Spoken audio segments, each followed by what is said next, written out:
সিস্টেমকে আল্লাহ তাআলা সূরাতুল বাকারা 275 নম্বর আয়াতের মধ্যে বলেন, আহাল্লাল্লাহুল বাই'a ওয়া হারামার রিবা।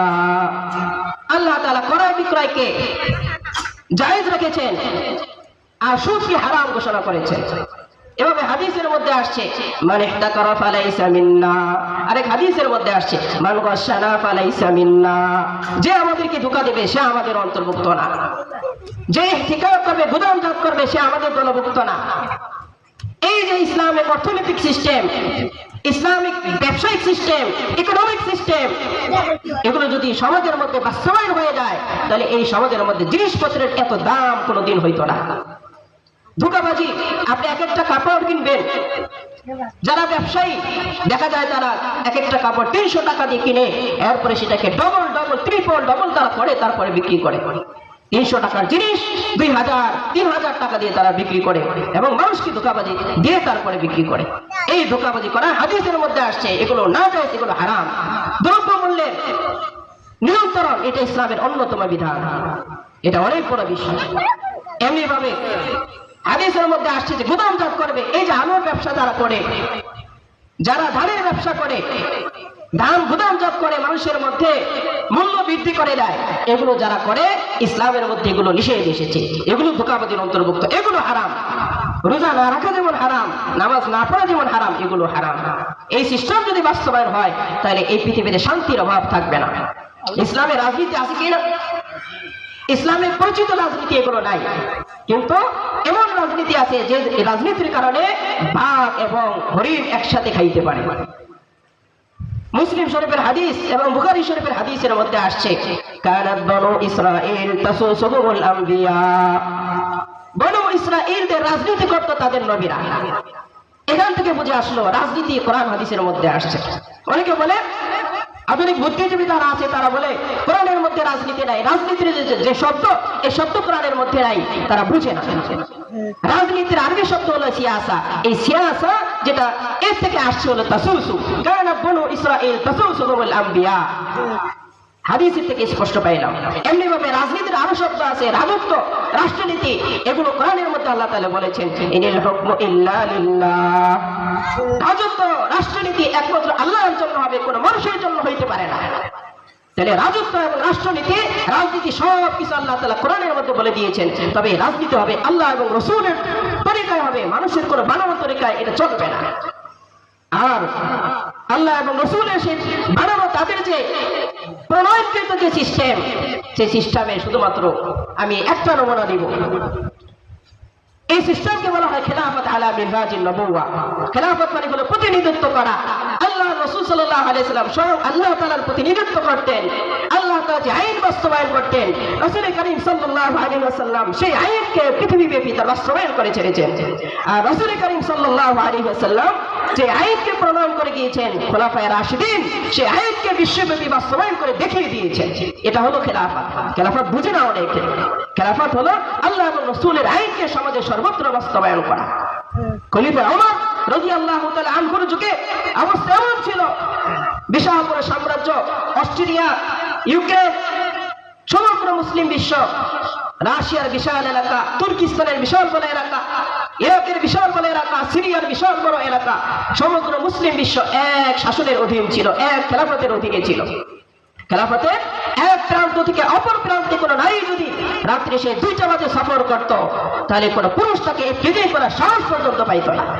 কিন্তু বড় আফসোসের বিষয়, আজ আমরা এমন এক রাষ্ট্রনীতির মধ্যে আছি, এমন এক শাসন নীতির মধ্যে আছি যে আমরা যুবক মানুষ হয়ে, আমরা শক্তিশালী পুরুষ হয়ে আমরা এখান থেকে মুন্সিগঞ্জ পর্যন্ত, ঢাকা পর্যন্ত রাত 10টার পরে যাইতে পারি না। এই শাসন আমরা চাই না, এই রাজনীতি আমরা চাই না। আপনারা কি এই রাজনীতি চান? চান আপনারা?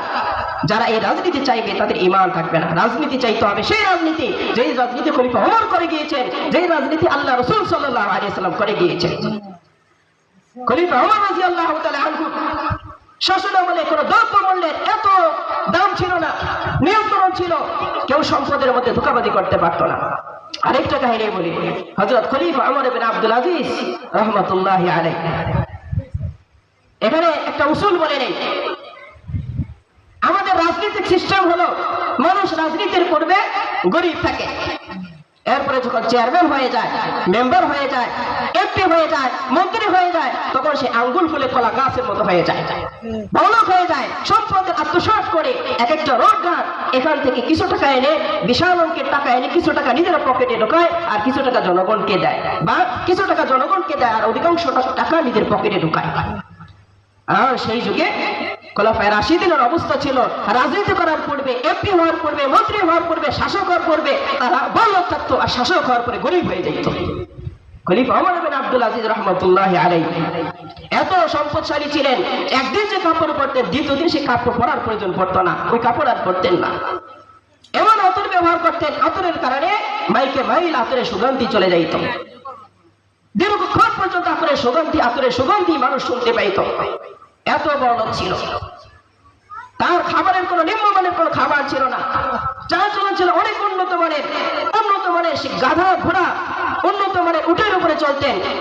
সেই উটের এক একটা হিসাব করলে বর্তমানে কোটি টাকার গাড়ির সমান হয়ে যাবে, এরকম দামি উঠে চলতেন। কিন্তু এরপরে যখন শাসন ব্যবস্থার করায়ত্ত তার হাতে আসলো, খলিফা হয়ে গেলেন, তখন বললেন এভাবে চললে তো হবে না, আমরা সকল সম্পদ যাও, কারাগারের সকল সম্পদগুলো বাইতুল মালে দিয়ে দাও, রাষ্ট্রীয় কোষাগারে দিয়ে দাও। আমার এখন এভাবে চললে হবে না, আমার চলতে হবে জনগণের মতো, আমাকে চলতে হবে জনগণের অবস্থা বুঝতে হবে, জনগণের মানসিকতা বুঝে আমাকে সেভাবে চলতে হবে। নিজের ঘরের মধ্যে দামি যে বিছানা ছিল, দামি যে খাট ছিল, সেগুলো পর্যন্ত তিনি রাষ্ট্রীয় কোষাগারে জমা দিয়ে দিয়েছেন।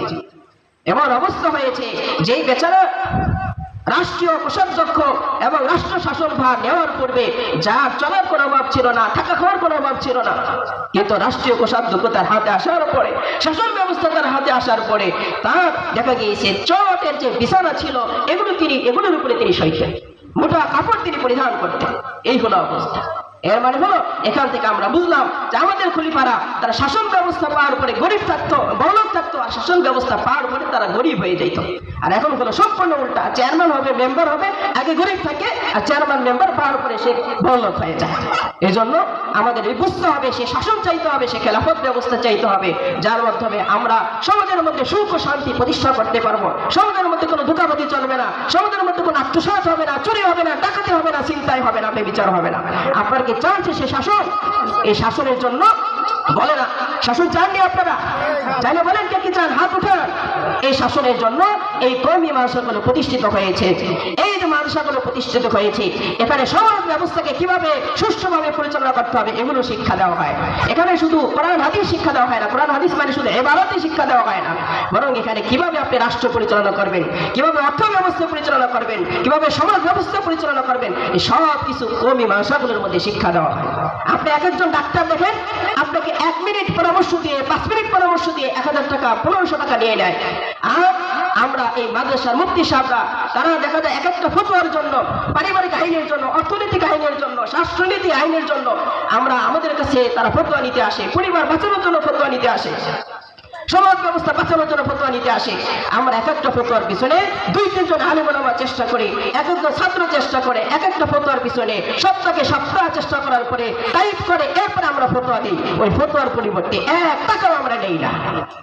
আমরা যদি চাইতাম এক একটা ফতোয়ার পরিবর্তে কোটি টাকা নিতে পারতাম। এই মাদ্রাসার মধ্যে কত গরিব ছাত্রদেরকে পড়িয়ে অর্থনৈতিক সিস্টেমকে আমরা সামঞ্জস্যতার মধ্যে আনতে পারতেছি।